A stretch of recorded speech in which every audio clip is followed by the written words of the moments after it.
Abesimbireho antebe zitari zimwe na zimwe hoyireho abwa presidenti bagatandika kuronda obushagike 10 okwezi kwa 11 omwaka ogu ekikumanyisa ngu abesimbireho hati bahezo okwezi kumwe n'esande bari kuronda obushagike.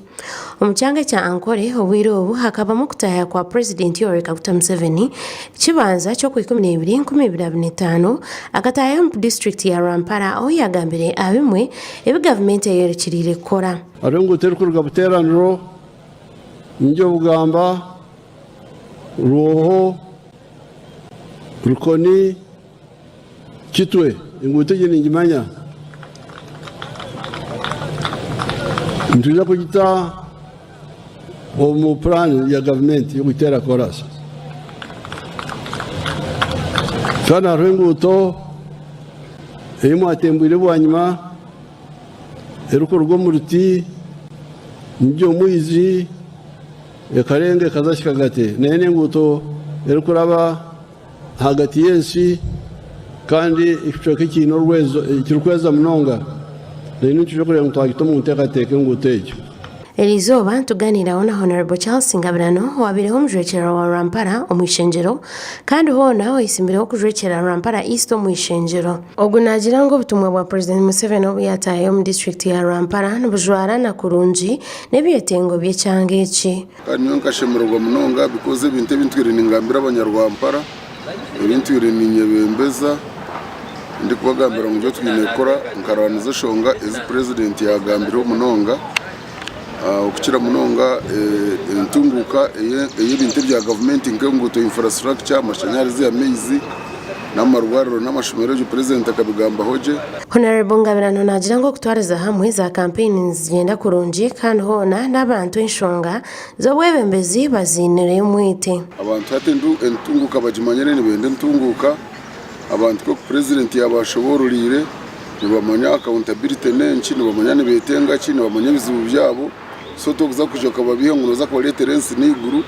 bamanya bakwenda nibamanya kutukozire no harabe hariho obusinge mu karuru ka Rampara kutwariza hamwe. Honorable Ngabirano nagira ngo hariho obushonga buke bwo kwenda ebiragiro obiri bwenda kushisha obusinge campaign of course harimo abantu abonde birimo bakujiza kuleta campaign imbi campaign y'ebishuba